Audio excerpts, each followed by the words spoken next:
Charles, I forgot music, and I forgot the dissolve. That's right. That's okay, Jason. You're getting old and forgetful.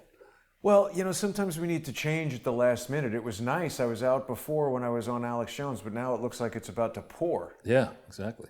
Yeah, literally, when it rains, it pours. It's kind of what Hillary Clinton's thinking. Exactly. And so we've got to close in here indoors, which is fine. And it was a little bit of a last minute shift. So I want to make sure we've got everything set correctly here. Good. So what's on your mind today, Charles? Well, there's been a lot of late breaking news in the last 24, 48 hours. And I think the biggest one is the revelation from DNI Ratcliffe, the Director of National Intelligence, that Hillary Clinton personally approved a plot to falsely claim on July 26, 2016, she put her minions in motion to falsely claim that Donald Trump was in thrall to the Russians and colluding with the Russians to try to steal the 2016 election. Now, this is a very serious change because if you go back to July 26th, 2016, that's a date that's very vivid in my mind. That's when, that's after, I think, the DNC hack. And it's after, it's just when I said, if it's not to the day, it's within a day or so of when I sent that email around suggesting that folks ought to go at Fox to meet with Julian Assange in London. So here's, and find out what Assange meant by his statement June 12th, 2016, that he had information that would put Hillary Clinton in prison. So if Hillary personally approved a plot... It's ironic that they put him in prison. Exactly. That's the way it's upside down world, right? Hillary does the crime and you do the time. Terrible. So Hillary did not... she did stumble into the campaign, but she began planning to be president of the United States probably in 1948 or something like that. Exactly. But more recently, after she failed epically or woefully in the contest against Barack Obama in 2007 and 2008, ever since then she's been plotting like the Countess of Monte Cristo, her return, her attempted return to the White House. So for her to approve this type of a plot then suggests to me that the plot began way before that date. It's not like they were sitting around saying, I've got an idea. Let's do this on July 26th. They had been thinking about doing something like this and bouncing it around. How far back had they been bouncing it around? Well, we know that on June 27th, 2016, Bill accidentally on purpose ends up on the tarmac in Phoenix and sits down with Loretta Lynch and her husband in a hangar when the heat outside is 100 plus degrees for half an hour with the door open, supposedly just talking about grandchildren, which I call mega BS on. So I think if we go back over recent history, the 15-16 timeframe and before that, anytime the remaining investigative journalists, most of whom are not in the mainstream media, would bring up a topic, like you remember the metadata, the revelation that the NSA has been keeping metadata on all Americans' communications going back potentially as far as 2002, if not earlier, and it's going to be stored out there somewhere in the West Coast. Lovedale, Utah. Yeah. So that revelation happens, and immediately the chorus is about, metadata. There's nothing to metadata. And Hillary, metadata. Because people don't even know what that is. Yeah, well, that's why you could say metadata. Sure, that's like fluffernutters. What is it? Well, that's marshmallows and peanut butter. Oh, well, you would know. Yeah. But the point is that they've been telling us this whole story. They've been feeding us what is a crock of foul, odoriferous smelling stuff certainly since July 26, 2016 and thereafter. And we heard a number of weeks or months ago when the question was, when did Crossfire hurricane start? And it was, July 31st, 2016. Nothing happened before then. And in our recent show, we showed that clearly, at least one whistleblower from the State Department sends a letter to Comey January 10th, 2016 saying, I want to come and give you evidence that I personally have evidence that Hillary Clinton and employees of the Clinton Foundation, which I assume are Uma Abedin and Sid Blumenthal, have been trafficking in classified information and committing crimes. And I would like to come talk to you about it. This is January 10th. You still don't know who that guy is, right? Well, we've got to get to the bottom of that. The declassification thing that Trump tweeted out yesterday should reveal, no? Well, there's a back and forth on that. So Trump authorized declassification, and there's a difference between authorizing it and ordering it. Right. And you can order it in sundry ways. You can say, well, I'd like you to declassify this. Why don't you start on the first one 22,650 years from now? Or you could say, let's get this thing out there and let's put it in every internet portal that's available. Let's have every agency that could allow you to look at it, the National Archives, and let's have it up there pronto. Yeah. So when we go back over this timeline, though, I think, and this is what people around the world are doing in anticipation of seeing these new documents, I go back to June 2008. And I go back, we can go back further than that, but on this matter, June 2008. That's when Hillary, Bill, and Barack smoked a peace pipe and said, all right. Didn't inhale. And Barack probably inhaled, but Hillary certain. She was getting ready to get home to the Chardonnay vat. But that was Bill's famous line. Right? I know. I smoked, but I didn't inhale. It's like right. Devil has a blue dress on, right? Yeah. 1989, people believe that kind of nonsense. Right. So they have smoked the peace pipe, and the Clintons agreed to support the Obamas. The question is, what was the quid pro quo? I mean, what did the Clintons get out of the Obamas, what undertakings, and what leverage did they have? So if this were the crack on crack team of mainstream reporters who were looking at a set of facts involving Trump with the same, you flip it around and say this is Trump, they would be vacuuming the whole trail. They'd be looking at every ticket stub and figuring out what people ate and where they stayed. Adding stuff in there, and making things up. Exactly.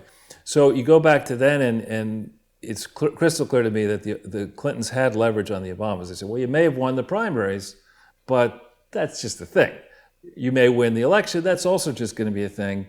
We're going to control the things that are important to us, which specifically are the Attorney General, the IRS, and the State Department at minimum, and other things. Private companies, I think, were very important as well. Jim Jones is right there with Hillary Clinton and Barack Obama when he's got the president-elect sign. And, we heard from that guy, Patrick Berge, IIA, Interactive Internet Activity. I think this connects to the State Department, Charles, because they created the Global Engagement Center in 2016, which, according to the State Department, the mission is to counteract foreign state and non-state propaganda. And then they hire, they're looking for U.S. citizens to participate in this and be like, Citizens Watch Patrol on social media.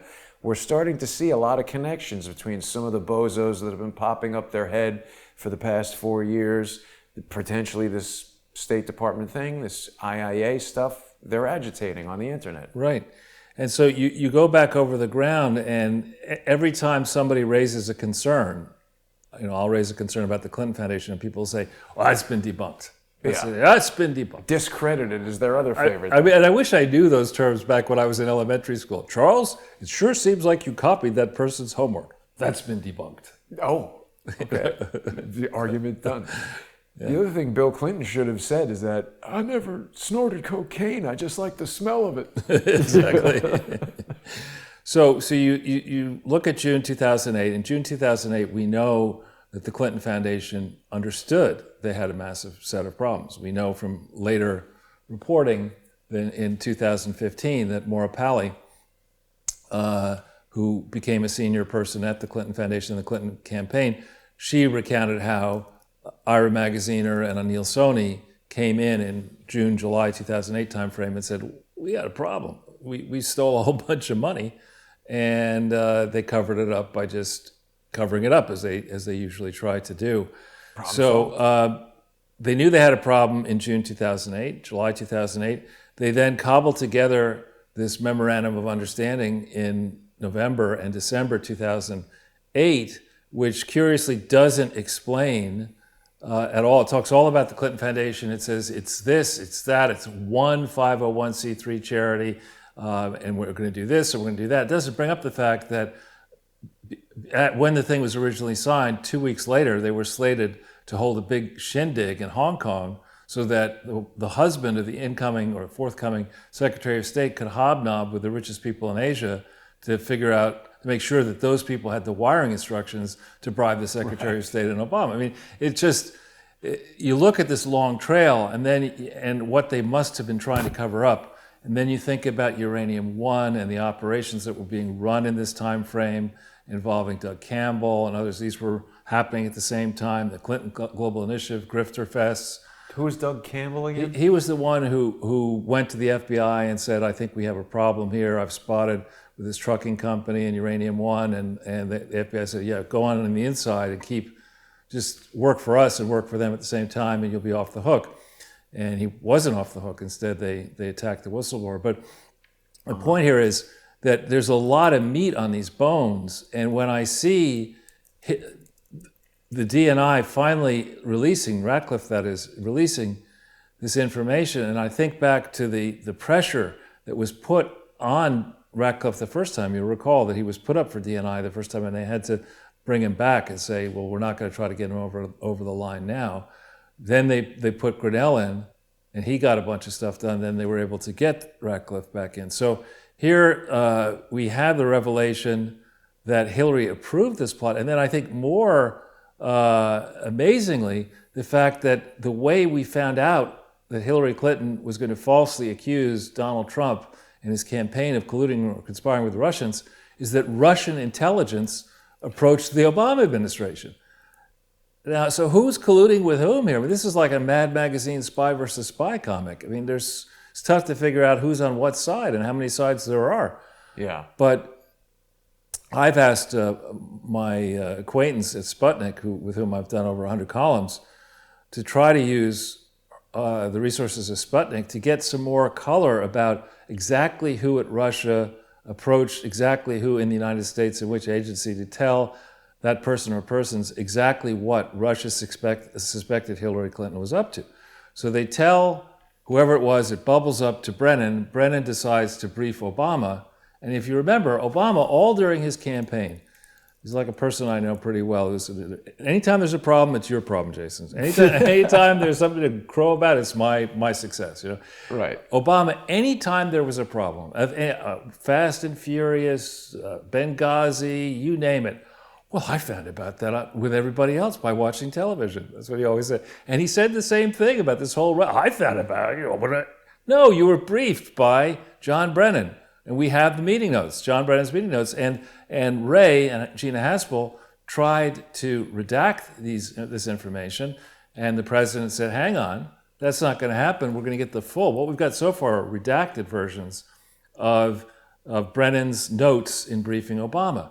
But these place Obama directly in the chain of knowledge. And there's no way that President Obama would have said, all right, Joe, you can't run in 2016, but I'm going to let Hillary Clinton run without thinking through these Russian angles. There's just no way that he only finds out about this in July of 2016.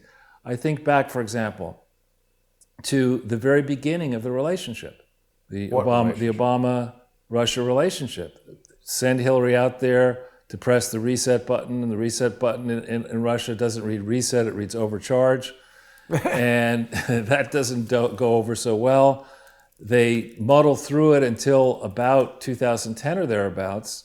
They try Skolkovo, they try these various projects where American big defense contractors, high-tech companies are going to be doing venture deals in Russia with suspicious people, concerns about transferring technology.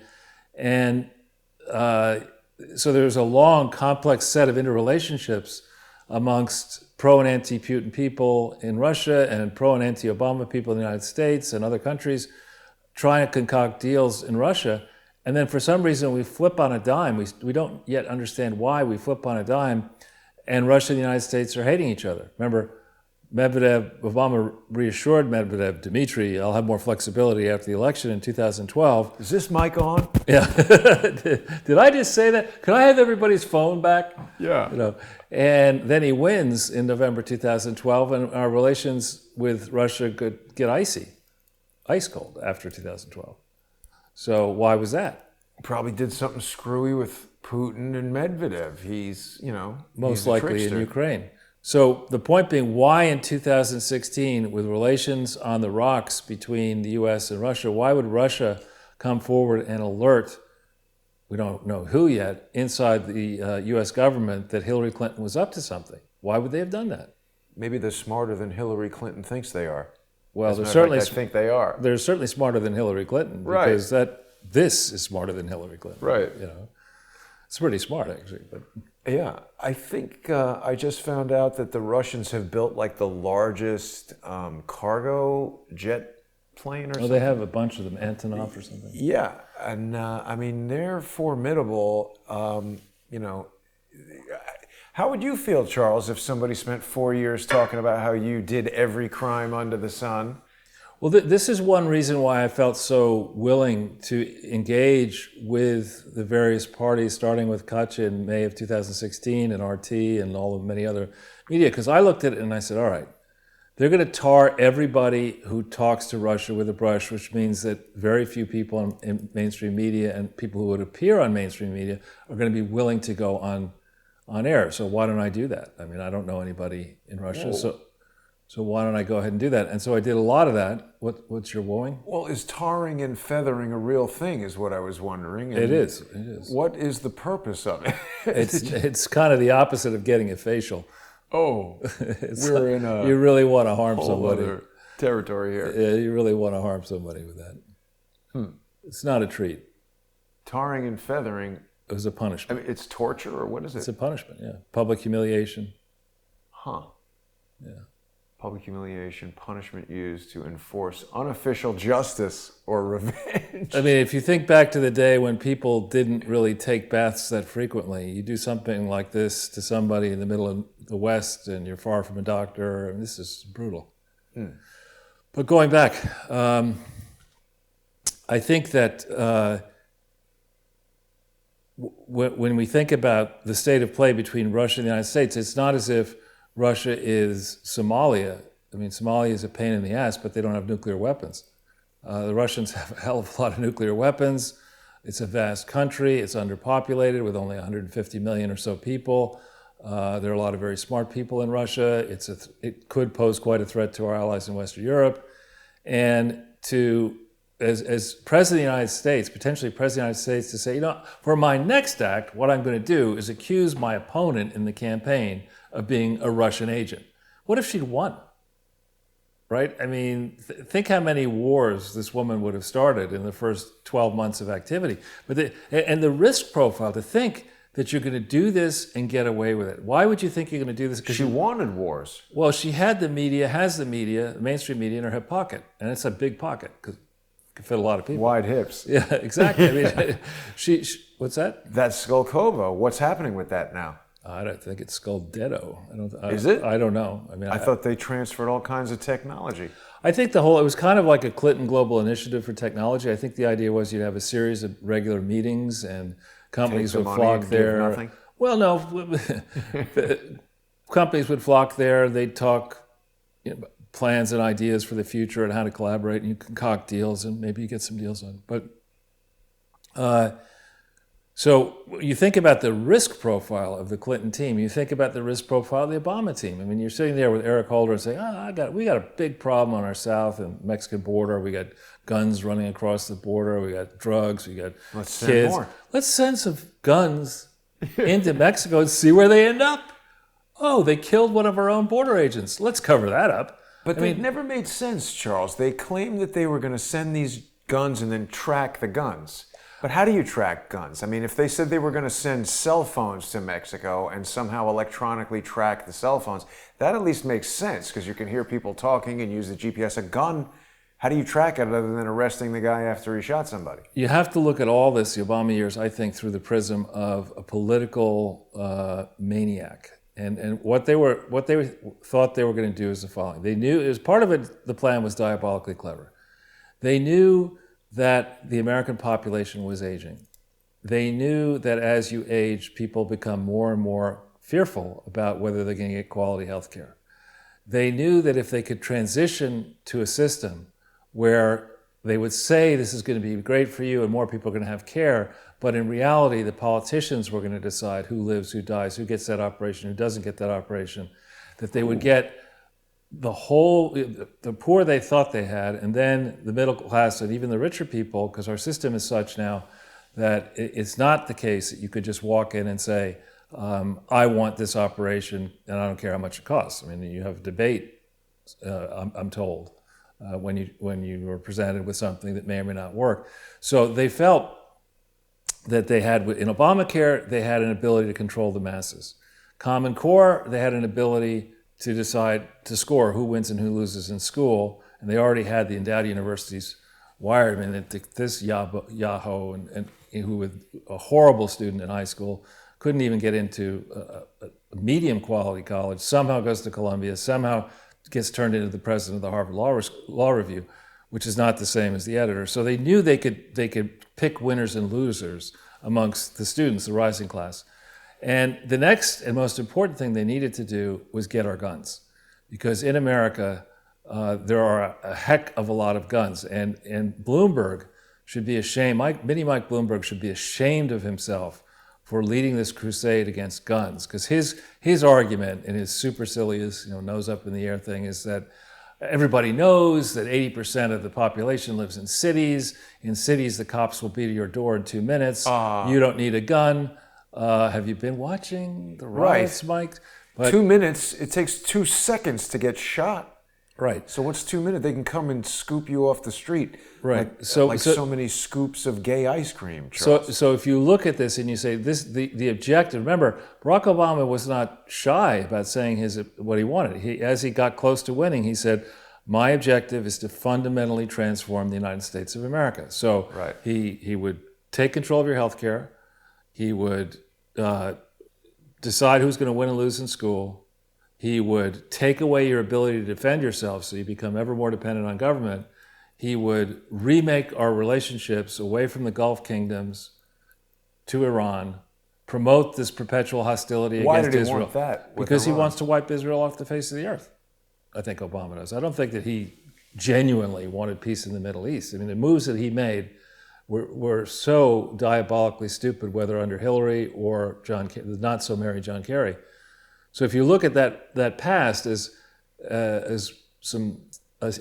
former senior ambassador, frankly, told me in the Bahamas in May of 2009, he said, I asked him in the opening moves of the administration, why are they doing these crazy things in Honduras and elsewhere? And he said, why are you assuming that they're serving America's interest? That is probably not what they're doing. Yeah. So we may have had, for the 8 years that Obama was there with his various and sundry other people, a large number of people who were interested in destroying this country, not in protecting Americans, but in destroying the country, and they nearly got away with it. I agree. And so, well, they're getting away with it now. It's the same people who are aligned with Obama who are the ideological, thought leaders of Black Lives Matter. Bill Ayers was involved in financing Antifa or making websites for them or something like that.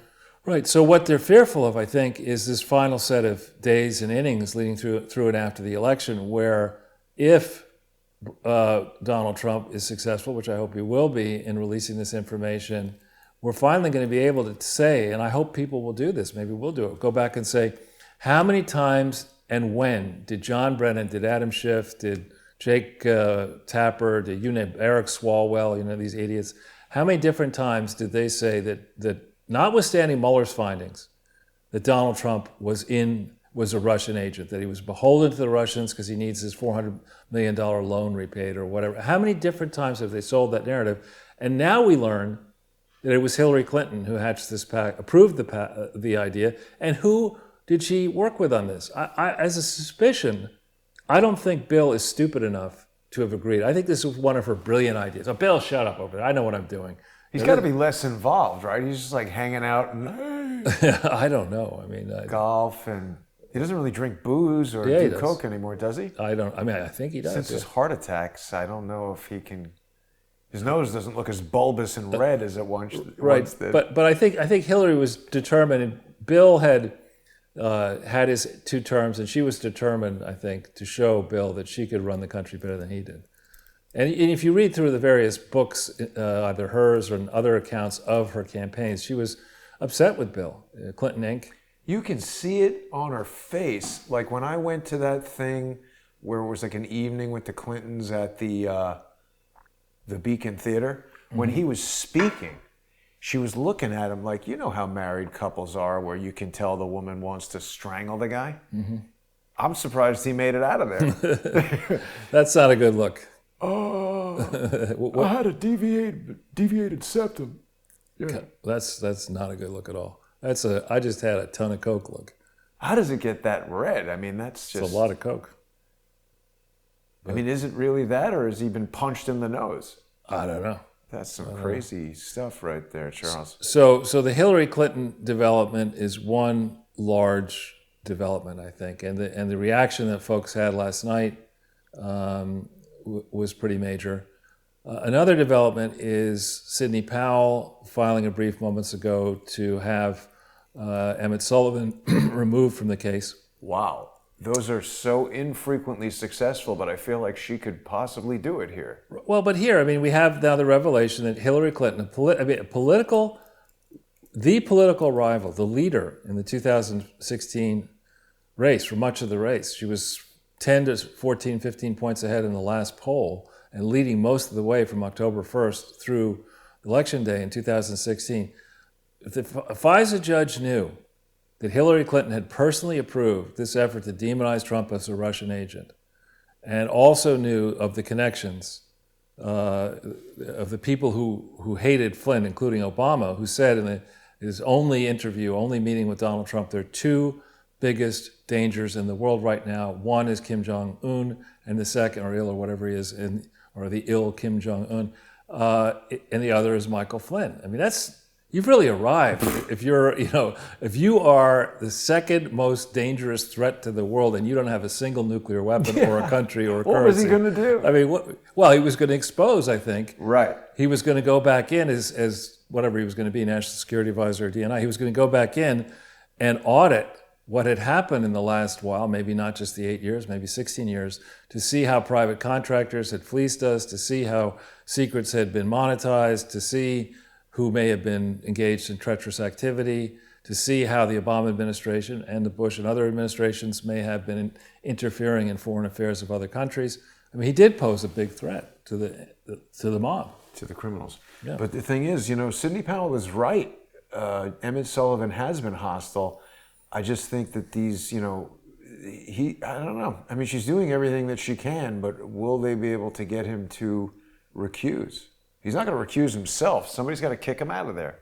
Well, whenever I see the same lawyer in a small law firm representing people I believe are co-conspirators, I begin to, my suspicions get confirmed. So Beth Wilkinson is representing Barack Obama. Beth Wilkinson is representing, this is David Gregory's wife, the NBC guy who had to leave, is representing Sullivan, Really? Obama, and a whole bunch of other people. And as a guess, this FISA court knew that a plan was afoot to deny Trump the opportunity to be president, whether he won or lost. Either way, they were to make sure that he didn't get to be president.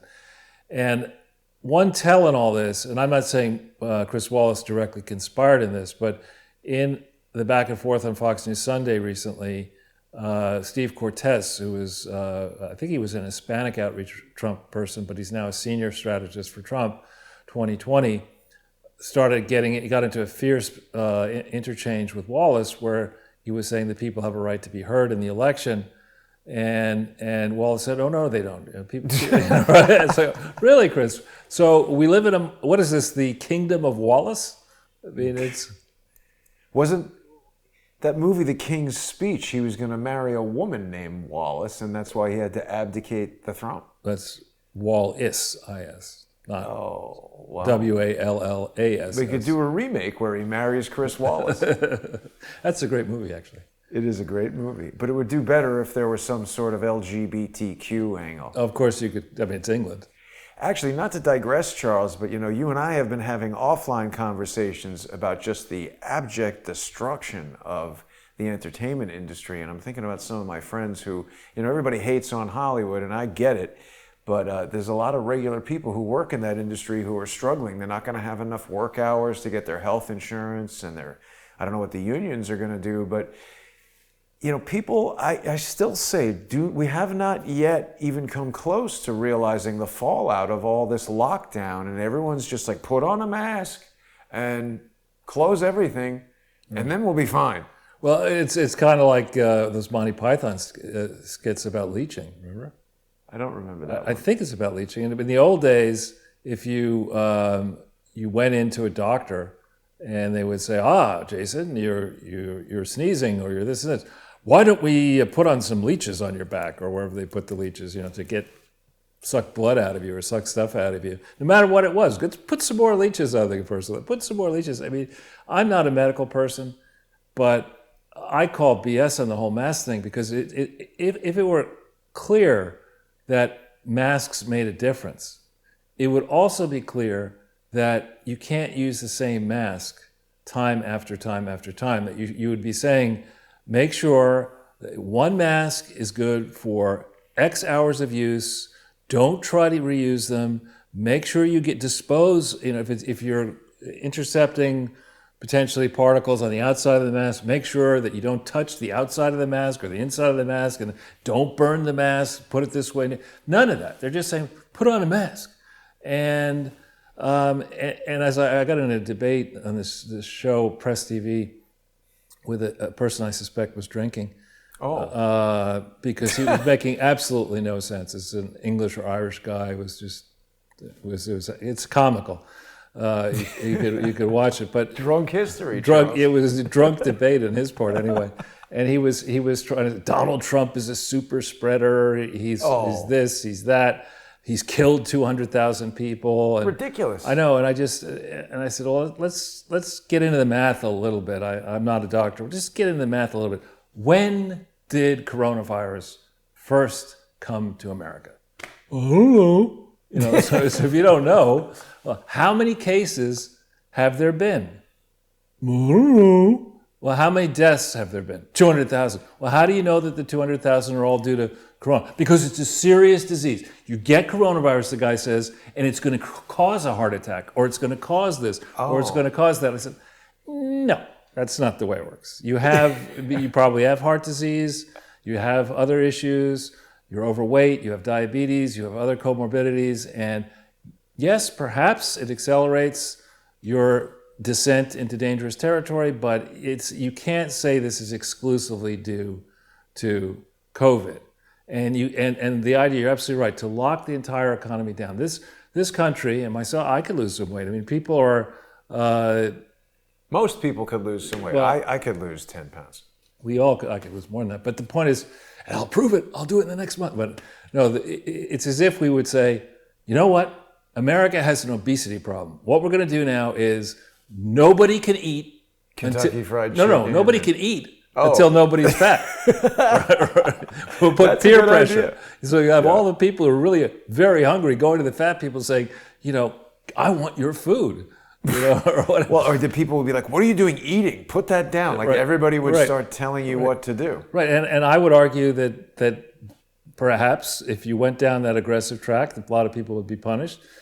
But who knows? Maybe society would be better off, in theory, under this crazy scheme that we have now of let's just lock the whole economy down because we're in flu season. Yeah. And we don't consider, I've been, as you know, we've done it together, I regularly sit out in these parks in the morning and have coffee, and I watch these poor kids, and I remember, I actually go to where I went as a young child and played in the park, and I remember to this day what it was like and what I learned and how much fun I had. And these are kids, missing that. Well, not only that, they're beginning life being told that if there's a possibility that you could get sick, you better wear a mask for 7 months. Right. And so don't go outside and see your friends and isolate. Anybody you see is dangerous. Right. And it just changes your whole way in which you interact with people, and it shapes you as a person. Not to mention, people are depressed. I'm aware of people who are depressed. And angry. Well, I'm just talking about clinically depressed. People are depressed, and if they have other pressures, that they have too much debt, or they're concerned about their job. or a tough marriage, or bratty kids, or who knows what. The consequences here, the negative consequences, are so gigantic. And you can't just look at the 200,000 deaths alone. You've got to say, well, all right, I'll give you 200,000 deaths, which I think is high. Let's look at the other side of the coin. Who else, not necessarily of COVID, but is suicide? Are suicide rates higher? Are other things higher? I don't know. Well, we're hearing a lot of stories now. There was something I saw about some patient this oncologist saw, who the guy was at like stage 3 or 4. And he said, if we had dealt with this in March, there would have been a higher likelihood of a positive outcome. Nobody's thinking about that. All these people yelling at me about where are your masks. It's so strange to me, Charles, because people regularly engage in all kinds of activities that pose a risk to other people. It's not practical to think that you can take these sort of prophylactic measures to protect other people. It's just not the way the universe works. Or here in the city, I mean, for all we know, all that we know about smoking, right? How many times do you see? Seldom do you see nurses in front of a hospital smoking, but occasionally you do see technicians smoking. You very frequently see policemen and fire Janitors, people. You see people driving around the city texting. Yes. You see these bicyclists bicycling on the sidewalk or against traffic and all this kind of stuff. And we shouldn't, or we're going to go to a scenario, we're going to say, all right, class, the way this is going to work, here are the following rules in New York City. And if everybody doesn't obey these rules, you can't leave your toilet bowl. You know, I mean, it's ridiculous. Yeah, I mean, I don't want to, first of all, I think it's impractical. Second of all, I don't want to rely on other people to protect my safety, because most of them are stupid. I think most of these people who are wearing masks don't even realize that when you're like at the airport and you get off the escalator, get the hell out of the way. I've seen people standing there like doing stuff, and it's like suddenly there's a crowd of people smashing into them going off the escalator. So many stupid things that other people do that risk other people's health. Well, and that's another thing one big mistake, and I would fault the president for this. Instead of by March saying, oh, experts are saying X, Y, and Z, experts are ruling the world, what the president should have said is there are an array of opinions at this stage about the severity of this disease. We have created a site that presents various arguments. We're monitoring this very closely. We have no experience actually yet with this disease. We have experience with flu. We have experience with pneumonia. Here are representative cases, death rates by age.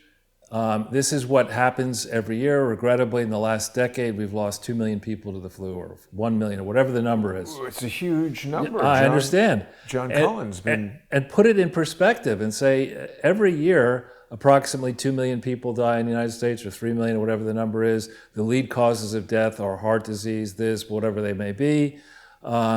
We very much care about your individual health, and we'd like everyone to have the longest possible years on the planet with high quality outcomes. But ultimately, we're not going to tell you what to do every second of the day, though many people in Silicon Valley would like to do that. You've got to make your own choices about what you do. And here are some bad choices you can make, and we would be, you're going to pay for them if you do it. Sleeping on the street, if you could go into a homeless shelter, which we have here in New York, sleeping on the street and encouraging people to bring food that you're going to leave next to you so that rats can gather and other things can crap all over you for 12 months a year is probably not the smartest thing in the world to do. Spreading disease, you could hurt other people. Exactly, and we saw that the first walkabout when we went into Penn Station. Defecating on the floor. We literally saw that. And so there's a spectrum here, and I fault the president for allowing the experts to take control the way they did. And we go back, that's another thing I said on the show, go back to that model. The guy who did the model in between cheating on his wife. Neil Ferguson. Right, cheating on his wife, which people do, but the model was so badly off. It had mathematical errors, it just was wildly wrong. But he had a history of that. They slaughtered like millions of cattle and sheep from hoof and mouth disease based on this guy's wrong prediction in the past. Right. But we jumped into his way of thinking, and we let Dr. Fauci tell us I mean, I'm looking at this guy. It's a miracle he had a wife and a mistress. But No, anyway. he was cheating with a married woman. I don't think he was married. Oh, okay. The girlfriend was married. All right. Well, there you But go. it is kind of amazing that, I mean, this guy's a dope. Charles, if somebody made that type of error where 7 million of something that was valuable was destroyed, what would be the conversation with that person? There would be no conversation. Hey, I can't get into my office. Yeah. That's right. That's the beginning of it. But no, seriously, you go back and you look at this, going back to March, and remember, we had suddenly you couldn't do anything unless Dr. Fauci said it was right. Dr. Fauci is asked, is it safe to go on Tinder dates, and how he, a 79-year-old man, would know about it? But that's important because that Tinder is owned by IAC, and now we got Barry Diller coming out yesterday. I didn't mean to interrupt you there. But so for a 79-year-old epidemiologist or whatever he is, A, to know about Tinder, and B, to suggest that it's okay. As I understand Tinder, it is a way to meet perfect strangers and hook up for sex. Now, Date, sex, whatever. mostly People use it. Yeah, right. But it's not the old-fashioned way where parents used to get together in a little village and say, all right, Mr. and Mrs. Goodman, I've got this boy, Jason, and Mr. and Mrs. Ortel, I've got this girl, Rebecca of Sunnybrook Farms or whatever. They'd be a good match. Why don't they play together after whatever? Shidduch.com. You know, right? It's not that. It's like you join this thing and you get busy. And here's, in the middle of a serious pandemic, this guy says, yeah, go out and use Tinder. Why did he say that? I don't know. I mean, or Nancy Pelosi. It's racist to shut down traffic. Go to Chinatown in San Francisco. Dianne Feinstein's husband owns most of the land. No, I mean, but I'm making that part up. It's just, it'd be one thing if we actually had legitimate experts that really had a demonstrated track record of coming up with far-sighted, seeing problems well in advance, coming up with intelligent solutions, and then having those solutions actually work. I think back to Obamacare and that idiot who was, what was the guy's name? Gruber? Professor Gruber with the 80-page resume that made no sense. I mean, admitting that we couldn't tell the truth about Obamacare because if Americans knew how bad it was, they wouldn't appreciate it, and they're too stupid. Well, that goes back to the classic, I didn't want to tell you, I lied to you because I thought the truth would upset you. That makes it all right. Yeah. There's one other point I wanted to bring up because the comment's already gone, but one of our viewers was saying about how fatal auto accidents have been recorded as COVID. But just in the context of, you might get somebody sick, even though you're not sick, so you better wear a mask. Okay, so you get in your car, just statistically based on the number of auto accidents there are and the number of people who die, the very act of driving your car, you might kill somebody, so get the hell out of that thing. Well, in the nerdiest of nerd departments, Thomas Jefferson specifically cited this tendency. It's called the something of Procrustes, which is you would take people would agitate everybody should be the same height. So you put them in a machine, you take the tall people and you either cut off their legs to make everybody the same. It's really... It can't be done. It's silliness personified. And to now have, again, Cuomo. What has Andrew Cuomo ever done correctly in business, in the private sector? The guy is the son. It's quite adept at graft, I bet. Yeah, but I mean, he's never invented a product or service. He's never been a stupendous lawyer. He's just the son of a connected politician. And he's got a brother. He's got a brother who's another. He's getting a lot of sun, Charles. Chris Cuomo cursed on CNN the other day, and CNN seems to be all right with that. Well, I wouldn't know, because last time I watched CNN, I was in the airport, I think on the way to Norway in March. Yeah. Whenever I went to Norway in January. Yeah. Well, but I mean, this guy's out sun tanning, telling people to wear the masks. He looks like he's getting his teeth whitened. I mean, Andrew Cuomo literally makes me sick. He is a massive disaster as far as being a governor goes. He looks like he's wearing lipstick, doesn't he? Well, it could be the picture, but yeah. He and de Blasio isn't any better. I don't know. You walked around a bit today. I've been walking around a fair amount the last several days, and And it's episodic and not scientific, but I just see so many storefronts gone. Yes. So much more garbage and mayhem. Schools now closed. Apartments, tons of apartments for rent signs, store for rent signs. And you don't come quickly back from this. It's not like... No. Because there's no sign that... I don't know how long Cuomo will be in office, but I think de Blasio's in office until next year. And next year, we have somebody in... Is it Scott Stringer, or is I think further to the left of de Blasio? Well, they said that he's running for mayor. I don't know if that is going to happen. I also heard that Rudy Giuliani's son might do that as well. And then, along the lines of business closures, Charles, I agree with you. It's going to be a long, hard road back. And people might have seen, I was on InfoWars with Alex Jones earlier today, and I was walking around, kind of just showing the InfoWars audience what's going on. And I saw there's a bicycle store. I tried to It's on 6th Avenue and... Yeah, it's not for some reason showing up 15th here. Street, I think. I mean, it's been there forever and it's closed. No, it's been closed for a while, actually. Oh, has it? I didn't notice that. But it's from the pandemic that it's closed. That was there for years. It was closed before the pandemic. Was it? Yeah. It was sold. Actually, that's the bike chain I worked for as a little kid. Oh. And it sold out a number of years ago, and that's been vacant. But I'm glad you went back to this picture because one thing I'd like to discuss is the present state that I believe the Clintons are in.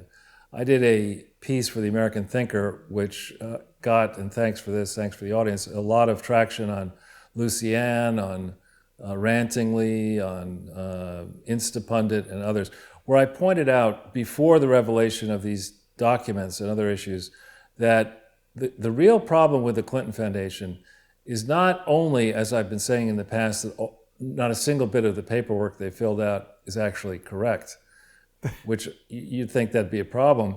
It's no problem. The real problem is the organization doesn't exist. And so they've been representing that an organization exists that doesn't exist. And they've been, on the strength of that representation, soliciting money, using the mail, using the internet, using the phone around the world in various jurisdictions that have strict requirements about what entities can and cannot solicit money and what they must report if they are going to do it. So it's a much more serious problem than simply you're a legitimate organization that got your accounting wrong and your tax forms wrong. You're not an organization, and you can't sit there and say, well, how was I supposed to know that? I mean, you're a lawyer. You're the former Attorney General of Arkansas and governor, chief law enforcement officer of the country and Bill, and the smartest lawyer in the world for how many years running on the list of them, Hillary Clinton and David Kendall and these other people. So what you have, I think, here is also not a problem, as Bill tried to do in 2013, where you can slough it off on paperwork and saying, even if we got it wrong, the statute of limitations makes it impossible for you to go after us. No. Has he said that? I haven't said that exactly, but that's generally what they say. With the billing records and Rose Law Firm, they wait till the statute runs and then they reveal the incriminating information. Wow. So here, the issue is that this type of a charity, what the Clinton Foundation is supposed to be, is a public charity. And there are various tests for a public charity that go historically very far back. And there are also, when you file your forms, your tax forms each year, you file them under penalties of perjury. Both the executive of whoever might be dumb enough this time to sign it for the various Clinton charities, and the accounting firm, whoever is dumb enough to take the assignment on. And they have a deadline on November 16th, 2020 to fill out their 2019 forms. And as has happened, we've said this in the past, it's very dangerous to establish a pattern and practice of lying under oath, obstructing justice, and holding an entity out to be an entity when it isn't an entity. So the election's on the 3rd of November, but the deadline for filing the tax forms is November 16th. And Hillary, I believe, lost the election in 2008. The chance to be the candidate in 2008, and then the election in 2016, because enough people believe that she defines corruption. I mean, you want a corrupt person, it's Hillary. Clinton family, bankable. Get them into political office, whether it's Arkansas, Secretary of State, President, For modest money, give them 10 million, you get back 10 billion. That's an established pattern in practice.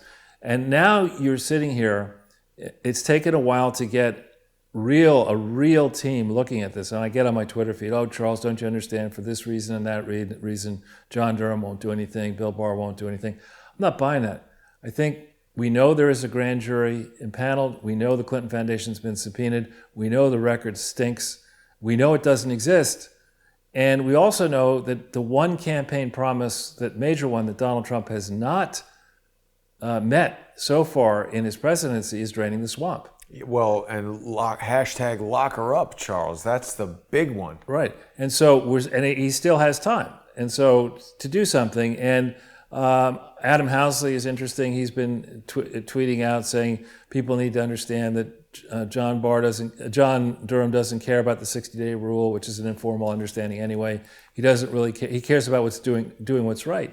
Yeah. And so I think the reason I would say Hillary, that's probably after she's had several vats of Chardonnay. That's how agitated she's been. In the beginning, I think what has happened to the Clintons, as a guess, is that a bunch of very wealthy people and lawyers who really are respected have told them to shut the F up and listen. STFU. And listen to the predicament that this operation has now placed the money behind the Clintons into.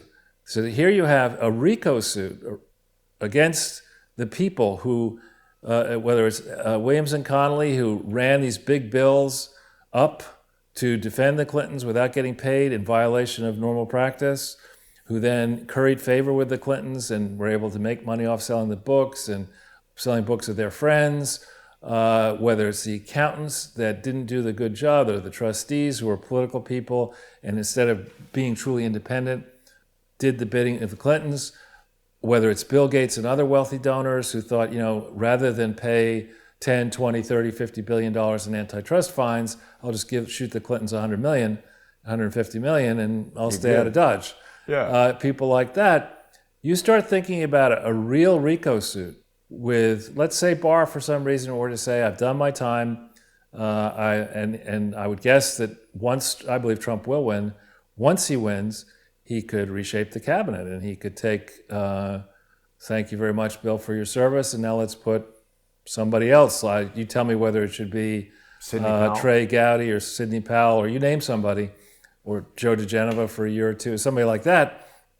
And we're gonna go after the Clintons in RICO, and we're also going to go after Harvard, and we're going to go after Yale, and we're going to go after Columbia, and we're going to go after all these other people who were running these conferences, letting their professors state that with certainty that they knew that Donald Trump was a Russian spy and enthralled to Russia and this and that, when in fact these charities are supposed to be neutral. They're not supposed to be involved in politics, promoting one candidate or another candidate. But they do it all the time. Yeah, well, but they should. And I wanted to ask you something about this guy, Adam Housley.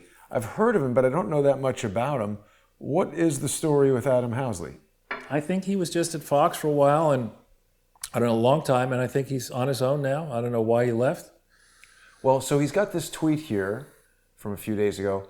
For those new, I'm not a Benghazi conspiracy theorist. Everything I've reported has come true. The Dems wanted to bury what happened there. Republicans only cared about politics and using it to their advantage. I'm disappointed that he starts talking about, just saying Benghazi conspiracy theorist. There was quite clearly a conspiracy, multiple people conspiring to attack that installation, and additional multiple people conspiring to cover it up later. Now, the thing I find interesting about this guy, Housley, he's an Emmy-winning former senior news correspondent. So it seems to me that people who report stupid things, sorry, Adam Housley, like Benghazi is a conspiracy theory, they get Emmys. People who actually interview people who were at Benghazi getting bombed, like Chris Peranto, and then report on facts about the conspiracy, get their channels struck, get sued, get maligned in the lawsuit. I don't trust anybody who's won an Emmy for news. Well, it's most of the mainstream news people. Exactly. I have a few friends who've won them, and they're good people. But anyway, I think in the case of Benghazi, it's not simply what happened on September 11th and 12th, 2012. It's what the hell were we doing in Benghazi? I thought Congress said, thou shalt not go into Libya, and we ended up in Libya under Obama, toppling Gaddafi, when Gaddafi was cooperating with us. I mean, what exactly were we doing there? What sign does that send to people in unstable parts of the world who might want to cooperate? Right, and honestly, if you were to go back through, and I don't want to simply pick on Obama because I think you could do the same thing for Bush and Clinton and H.W. Bush.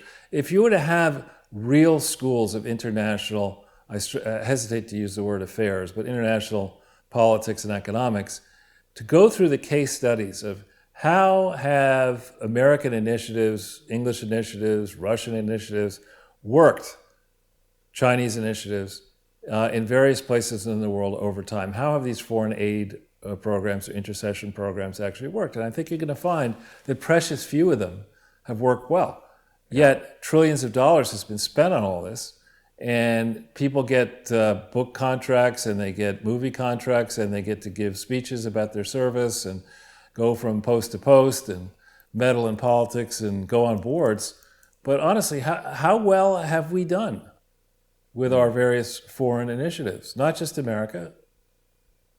Speaking of people who, destroy things and then write books about it. Right, and he's going to find, I think, that he's going to have to give back a portion of those proceeds. What do you mean? Well, he lost a battle with the judge about... releasing the book? No, they released it because he pushed through, but he hadn't received clearance. And so now they're going to go back and examine. He could be on the hook for releasing classified information. He could go to jail. Well, I don't know about that, but he could be forced to disgorge some of the money that he's made. He could also, if it is classified, he could be in trouble for that, and maybe the publisher could be too. We haven't heard too much from him. Right. Or from Andrew Weissman. I mean, his book was trumpeted, as it were, as being a great book. It was going to come out. And I actually went over to Barnes & Noble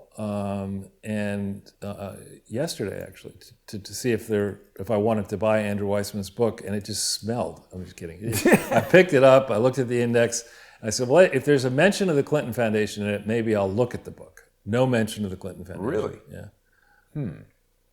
Barnes ignoble. Exactly. So, and Michael Cohen's book is there, tons of copies of that. I mean, isn't that title stupid from disloyal? Isn't he stupid? He is pretty stupid, yeah. I think. I'm really astounded by the stupidity of some of the lawyers I've recently encountered. There are many extremely stupid lawyers. Bottom half of every class, right? Well, and then speaking of stupid, we get to Joe Biden. Oh, yes. And I don't know if you had a chance to watch his Gettysburg speech yesterday. No. Whew. I mean, I don't know. Did he start off 7 years no, ago? but it was. If you remember the back and forth when they were trying to think through where Trump was going to give his State of the Union speech, and if he couldn't do it in Congress, and people were saying, well, you shouldn't do it here, and you shouldn't do it there, and you shouldn't do it at Gettysburg, and you shouldn't do it this and that. So all these people were saying, Trump can't speak at Gettysburg. Oh, Biden wants to speak there? And you get, and it's this very, the Gettysburg battle occurred in the middle of the Civil War. It was not towards the end of it. And Abraham Lincoln's speech, given the precarious state of affairs in this country, the respectful way in which it was delivered, its brevity. It's a very short speech. Doesn't he say something about how he wishes he had more time to write it so he could have made it I don't know about more brief? Perhaps. I don't know. That's a Mark Twainism, I think, but he may have said that. But Biden gets up there, and there are about 30 people standing, each one in his or her own circle, and it's a word salad. He just gets up there, and he's got platitude. Come on, man. Yeah, come on, man. No, it was just a word salad, and not all that impressive. The views were nice, very earnest, but and at the end and of course he's not wearing a mask. He walks away not wearing a mask, and then to just show everybody that he's really fit, he half runs at the end of it. And I'm just thinking to myself, this guy wants to be president of the United States? I wouldn't let him go down to John's Pizza and pick up a pizza for me. Yeah. Having paid for it in advance, so I wouldn't have to worry about whether he got the change wrong. I mean, this guy is not qualified to be anything. He's not qualified to be living outside an assisted living senior home. I mean, that's where he probably should be. Well, perhaps he could be like Lincoln in that he wrote the speech on the train. He's got that going for him at least. How many were there trains in Lincoln's time? I don't know. Maybe. I'm sure. Weren't there? The Union Pacific was 1869. There may have been some local trains, I'm sure, but I don't think Lincoln took the train from. It's got nothing to do with Lincoln in that case. That's right. It's really crazy to me that Joe Biden is the candidate. I mean, all along I was thinking that they'll stage some dramatic event where Joe Biden has to go away and Michelle Obama will come in. What do you think of that Michelle Obama speech? I thought it was regrettable. I mean, anytime when people talk to me about racism, what they should be talking about is a set of conditions where, because of your race, whatever that may be, you are denied opportunities that other people get. Prejudged, whatever, and your life is worsened. You're treated a second, a third, or fourth class citizen, and society conspires against you and to make your life miserable. And here's somebody. I have actually attempted to read her Princeton, whatever you want to call it, senior essay. And I agree with Mark Stein, who said that it was written in no known language. I mean, it was no known version of the English language. It is incoherent. Nonetheless, she gets into Harvard Law School. How many teeth does she have? Well, nonetheless, without getting into her appearance, but nonetheless, she gets a job at a top law firm. Nonetheless, she gets another... Sidley Austin, a no-show job. Bernadine Dorn. I know, a no-show job in Chicago with the hospital system, and some say that her job was to make sure that people were denied care.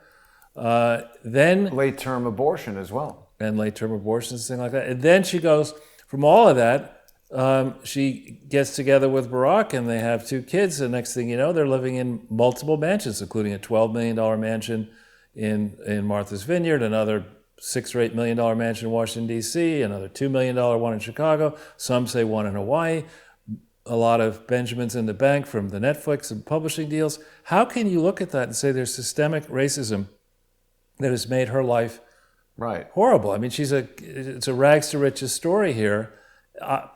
Show me one example of that happening in the United Kingdom. Why is she the first associate dean of students at the Chicago University? I have no clue. But did they create a job for her where none existed before? I have no clue. She was the associate dean of students at Chicago University when Dr. Colleen Smith went there. And when I asked Dr. Colleen Smith if she had interacted with Michelle Obama while there, that's when she terminated the conversation, and she's now blocked me on Twitter. And also after I asked her that, the New York Times put out a tweet saying that Colleen Smith had COVID and mild symptoms, which caused me to wonder, is the New York Times trying to make it be like, oh, how can you agitate this doctor on Twitter? She has COVID. Yeah. But with all that, to get up there, one of the appeals of, I think one of the appearances that catapulted Barack Obama to the forefront of the national debate was his "There is no white America, there's no black America, there's only one America" speech in 2004, I think it was, at the Democrat National Convention. And he really, the speech, I watched that speech. I thought it was very good. The substance was good. I thought the delivery was phenomenal. And to now go and say, if you vote for Donald Trump, the one president who has reduced unemployment for African American or black people, for Hispanics, people without a college education, on a record low unemployment, record high wages, for those groups that under Barack Obama fared very poorly, you're going to try to make the argument that Donald Trump is a racist. I mean, what kind of a bonehead are you? And it really, as Tucker Carlson took Michelle Obama's speech apart last night, limb from limb, and justifiably so. Yeah, because she was in surveys universally liked, and for some reason people thought she was a great first lady. I didn't particularly think so, but she has a pretty high appeal. And I actually believe prior to that speech that had Joe Biden slipped on a banana peel and the Democrats needed to replace Joe Biden with somebody, they would not take the unlikable, unwinnable Kamala Harris and promote her to be the president. They would have put in Michelle. And I believe that Michelle, before the speech, likely would have been a reasonably tough opponent for Trump because her historical appeal, her legacy appeal, and the enthusiasm that would mount in this country to have two women on a ticket for the first time could actually storm across in less than a month, could, if it were possible, defeat Trump. But not after this speech. I don't think. Why do you think that? I think people who like Michelle Obama loved this speech. It looks rushed to me, Charles, because look at how bad the exposure is on her. Her hair is totally dark. This just feels like they slapped this together. Again, I at this point, I don't think it's feasible. It only has 600,000 views, which is interesting. On Joe Biden's YouTube channel. Well, yeah, okay. How many does Joe Biden's YouTube channel? How many subscribers does his YouTube channel have? That's pathetic. 55,000. Think about that. That's pathetic. It's pretty low for somebody trying to run for president. I mean, what's that? The number one channel with the two cats attacking each other, or what is that? The number one channel has how many subscribers? Oh, I don't know. I thought it was like PewDiePie. Yeah, that one, like PewDiePie. That. I think they might have kicked him off, but we could check it out. They love kicking people off, Charles. They could make it BideyPie. Yeah, PewDiePie. Well, I can tell you that if Joe Rogan puts out any interview with anybody, well, he's got millions of subscribers, but he's not running for president yet. PewDiePie, is that what it is? Yeah, that's it. But, I mean, Joe Rogan puts out a video, it gets like 1 million things in a day. Yeah, 107 million subscribers? Yeah. I mean, I guess. I don't really care for this guy. I think he's doing, a lot of nonsense, but people love him. God, he must be making a fortune off this. I guess. I thought DLive or somebody tried to create a contract with him to get him away from YouTube, but I don't know what to tell you. We're down here in the basement bin of 116,000. But you know what? I would be satisfied with 16 subscribers versus 1 million Joe Biden supporters. And again, what did he say? He saw a bunch of young women dance, young girls dancing. Smelled each one of them. No, he said, I want to come back in 4 years and watch you dance again. And then did you see... They're indicting Netflix in Texas for that dance movie with the children. Yeah, cuties. Well, and he also, speaking of indicting, he is, I believe, indicted in the Ukraine now. Oh, wow! And so we have that, and that's been discredited and debunked. Debunked. But the Saturday Night Live thing, the Bears. Yeah. Debunked. But, that would be a good skit. But they have, Biden has a new problem, however, which is that the co-founder of BLM, Black Lives Matter, which doesn't exist as an organization, has now come out and stated that that Biden is a racist. Who said that? Patrice Cullors? I don't know the name. If you just punch in BLM and Biden and racist, it was a top story, I think, on Zero Hedge. But that's Biden not helpful. Trump a racist. Biden's convention embraced racial justice. It's in the last 24 or 48 hours. Zero Hedge, I'll check out. So things are not going well. Now we have the debate tonight, Pence versus Harris. People are saying that Harris is really going to do well, and because she did so well attacking not only Biden and other people in the Democrat primaries, but we are forgetting that Mike Pence is a longtime politician who ran for governor and a number of times, I think, in Indiana. He is not necessarily, nobody's as quick on his feet as Donald Trump, but he's on top of his facts and figures, and he's a very centered person. Whereas Harris is further to the left than Bernie Sanders on many issues. So I probably won't watch this debate. I was given the opportunity to comment on it at 1 o'clock in the morning, and tomorrow morning, and I thought, I won't be doing that. But and I probably won't watch it because I'd rather watch, I don't know. Anything? Anything, exactly. Yeah. But That's on tonight at 8. So I don't know when it starts, but MSNBC is going to cover it starting at 8. So I found the article, Charles. Yeah. Here it is. Joe Biden is part of violent white supremacist system. Now, who made that comment?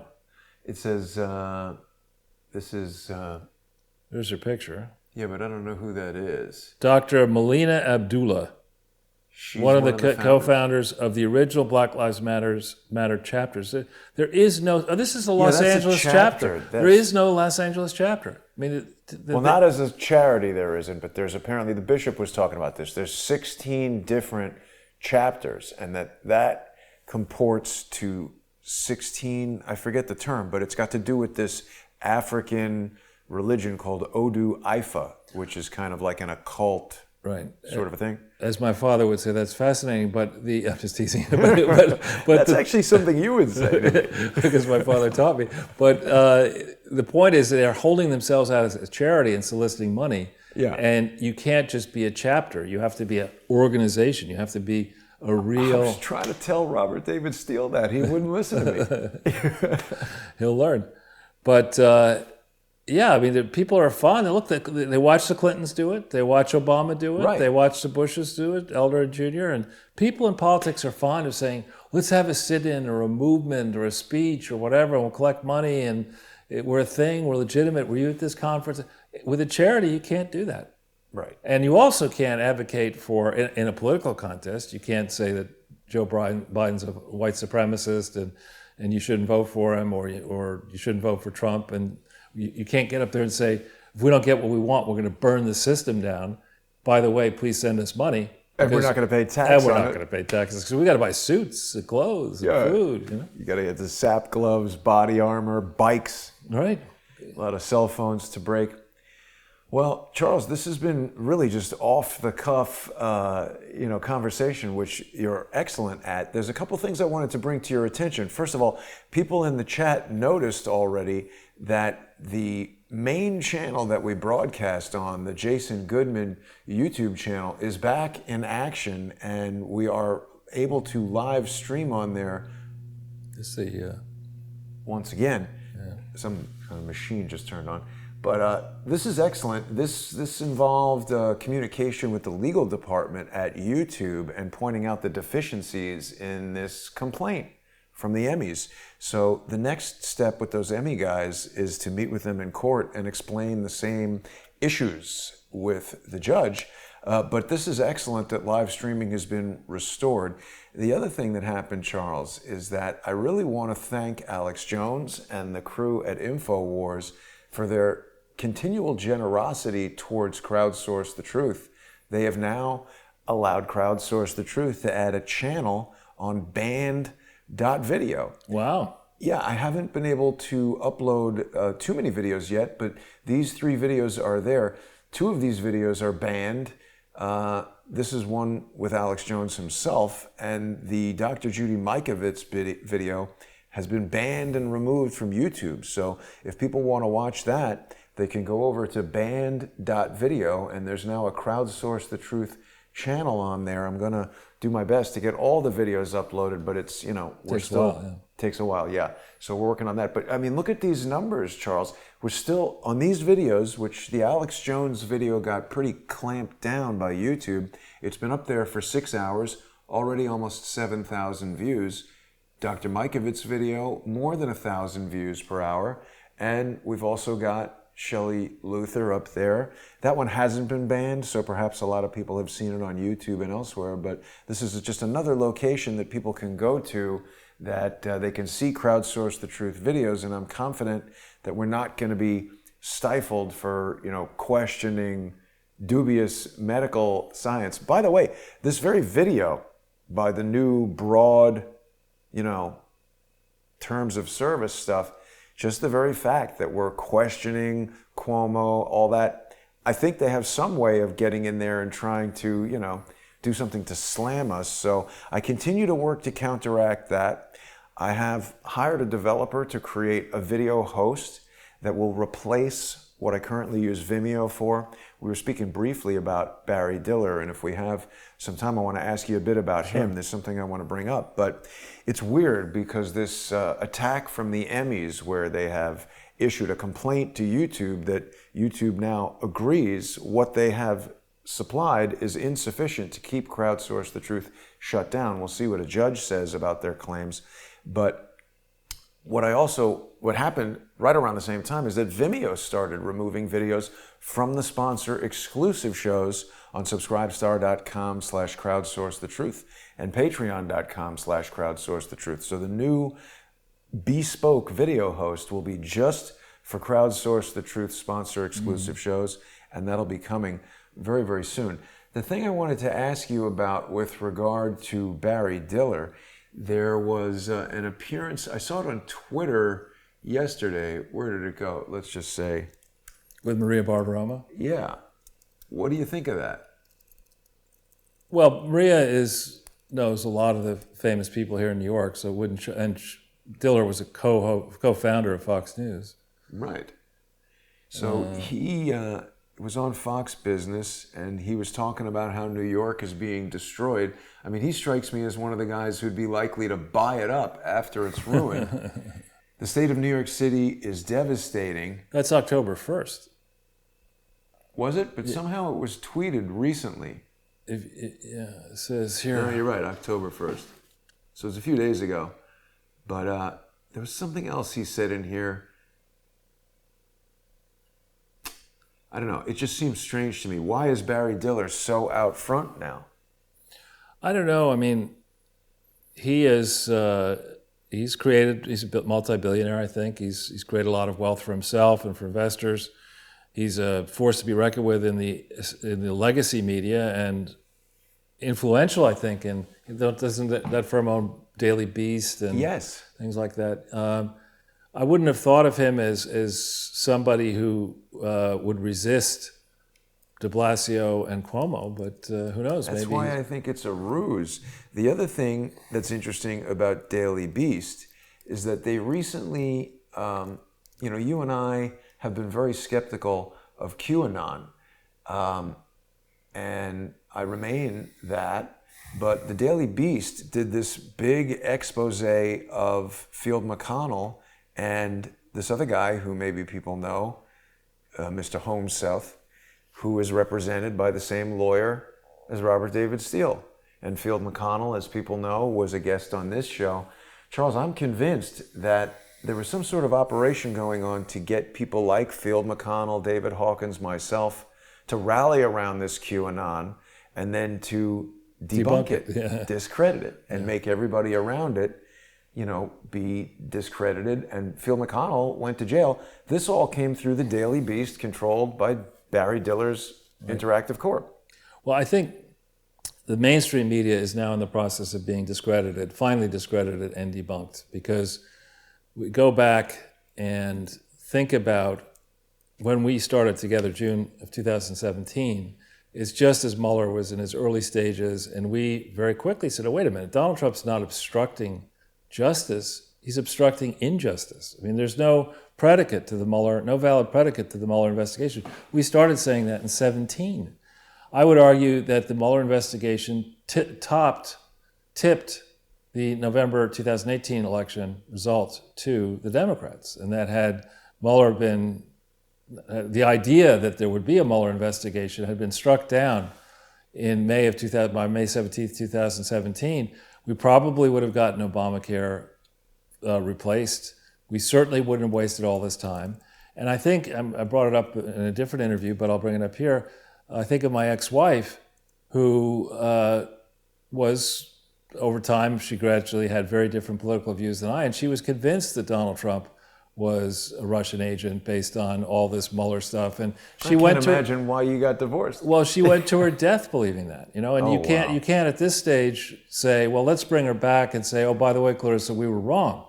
Yeah. And there are a lot of people like that who a lot of lives have been disrupted by this guy, who meanwhile is worth maybe $15 million or thereabouts, and query, how did he get all that money in a life of public service? But maybe he had some family money, who knows? But there really needs to be a reckoning, and not one of the, in politics it's always like when they get caught, well, let's move on, Hillary lost, let's just go into a new chapter, bygones be bygones. Sure, past. exactly the way things would happen if Biden wins the election to the Trump family. Right.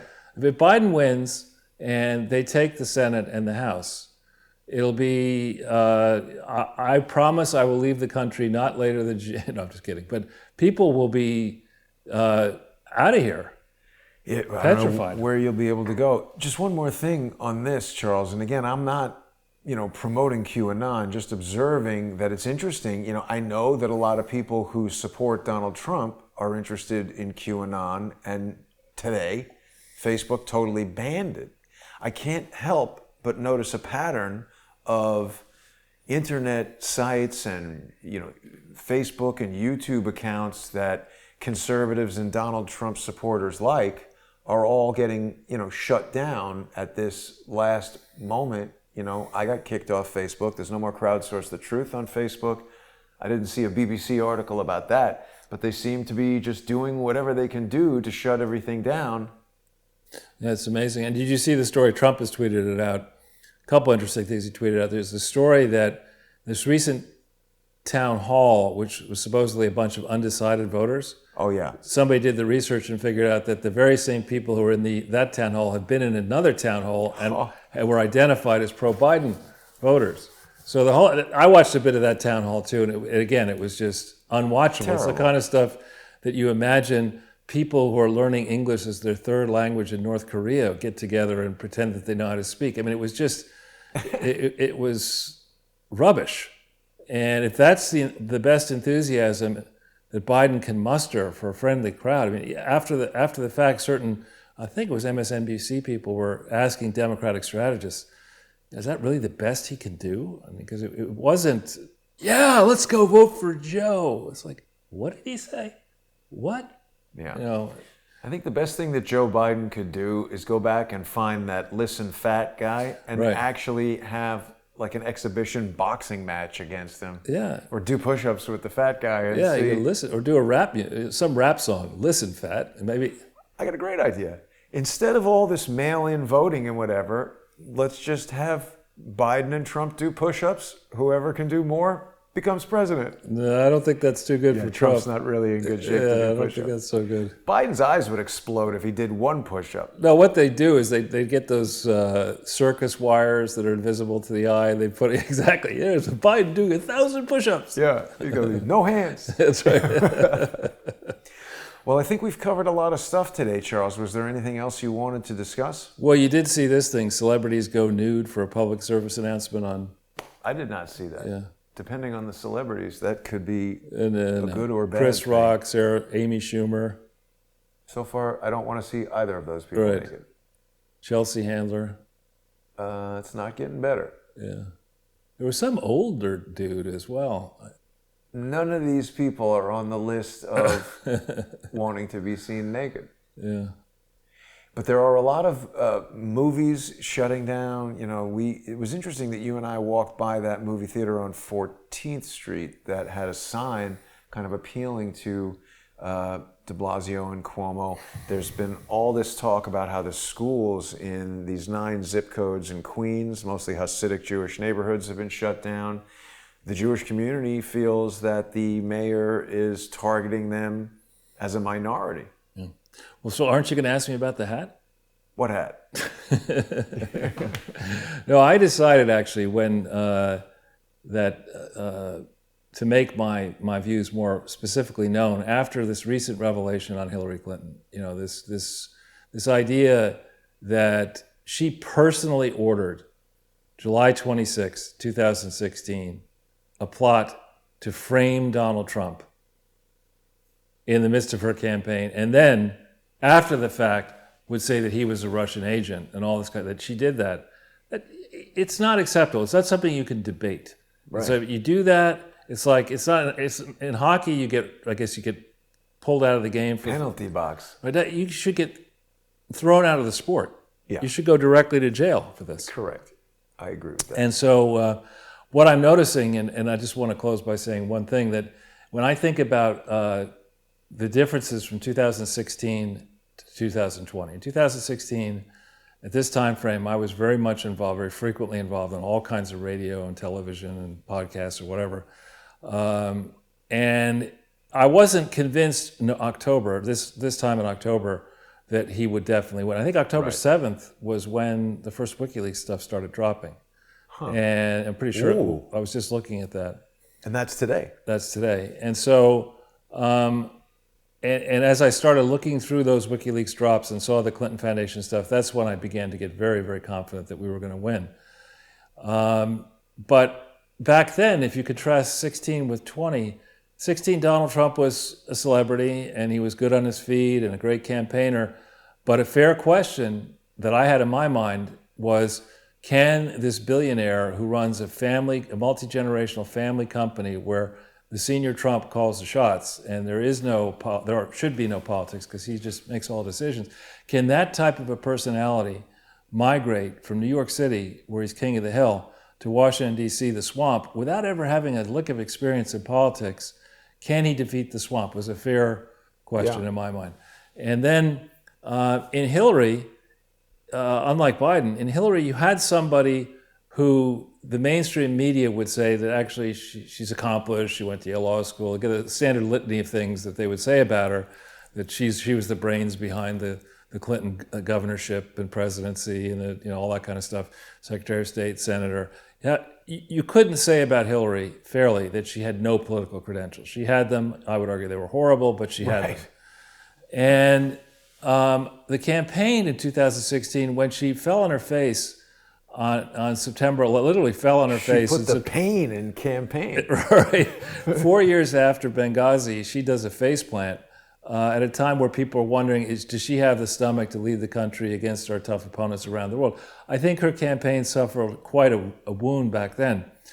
And then towards the end of October, I believe the final polls had Hillary Clinton between 10 and 14 points ahead of Donald Trump. Nonetheless, Trump won.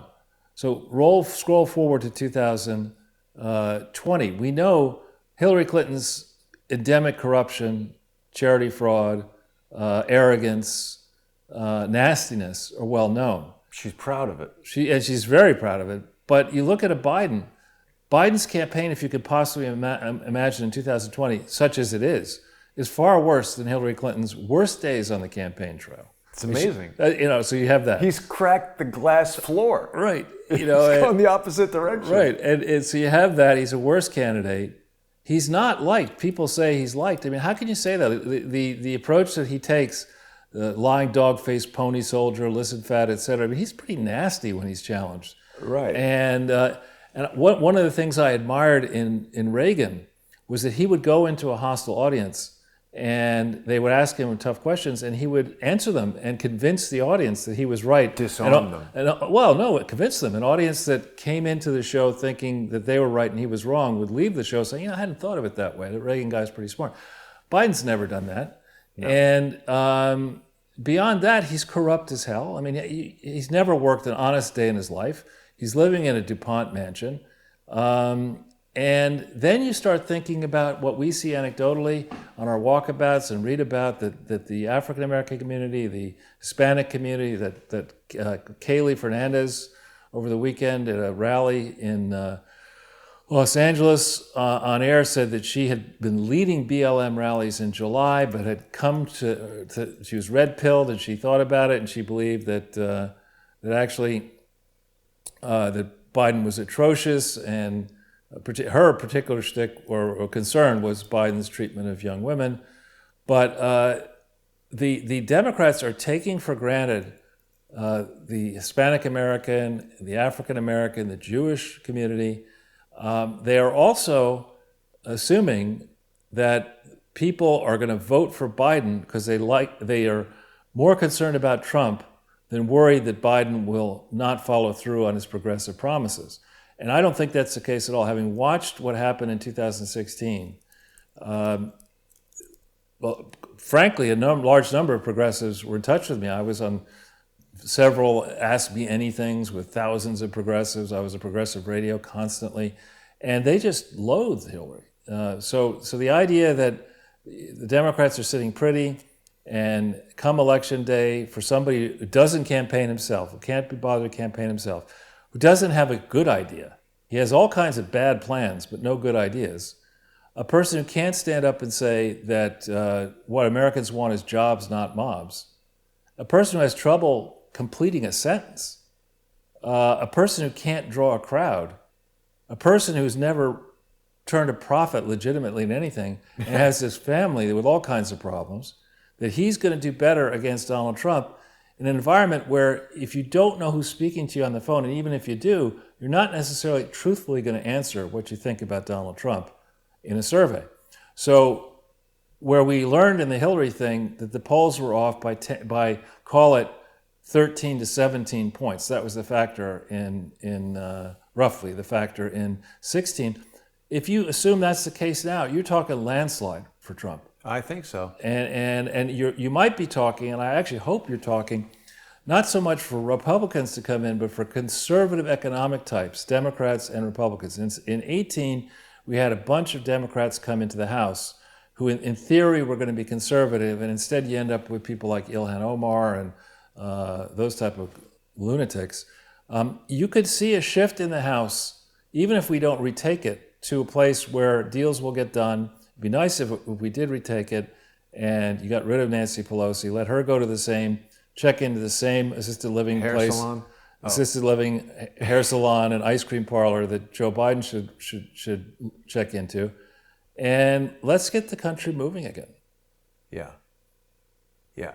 Joe Biden is not going to do that for us, Charles, so hopefully President Trump wins. What happened with the debate that Trump-Biden debate number 2? Did Biden agree to do it? No, Biden's saying that he's concerned that Trump has COVID. Unless he's sure that Trump doesn't have COVID, he's not going to do it. Meanwhile, the doctors are saying that Trump is now producing antibodies, and so maybe he's through with it. So I think Biden should understand by now, if he can stay awake for long enough to listen to a sentence or a paragraph, that he's going to get crushed. I mean, remember, Romney kicked Obama's the first debate. I don't remember that. Oh, don't you remember? It was. I remember it was him in asking Denver. him to call the 80s about Russia, but I don't. No. This was the debate in Denver, and people gave all kinds of. Romney came out swinging, and Obama was like, "Huh? I don't know. I was coached by Biden." And people said, what happened to Obama? And they said, well, it's the altitude, it's this sickness. Remember all these excuses. No, Romney kicked Obama's... Altitude? Wasn't he like 50 at the time? Well, it's 5,200 feet up in Denver. So. Yeah, but so what? He's young. Altitude. But anyway, it's so I actually think that Trump shellacked Biden in that debate. And I think you have to remember when you're debating a president that the office of the president does matter. And you don't say to the president of the United States, shut up, man. That was terrible. You just don't do that, even if perhaps he should shut up. So well said.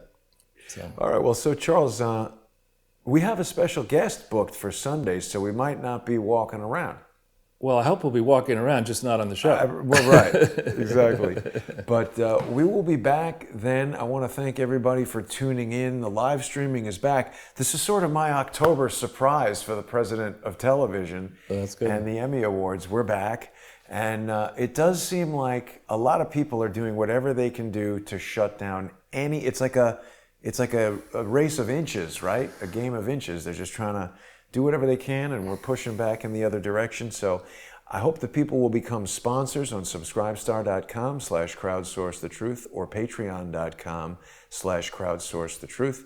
They're going to get access to sponsor-exclusive content, including the new series that takes people deep inside Robert David Steele's anti-speech strategy. I'm going through the whole lawsuit and reading all the pleadings and talking about some of the details to help people understand how some of these lawsuits work. And it's not legal advice for anybody, but for people who are interested in what happened there, want to understand social engineering, want to understand how lawyers, you said people shouldn't be, lying about things, but there are many lawyers who choose to do that, not necessarily saying that happened in any of the legal cases that I was involved in, but people can watch that series and form their own opinion. Thanks for watching, everybody. I'll see you tomorrow.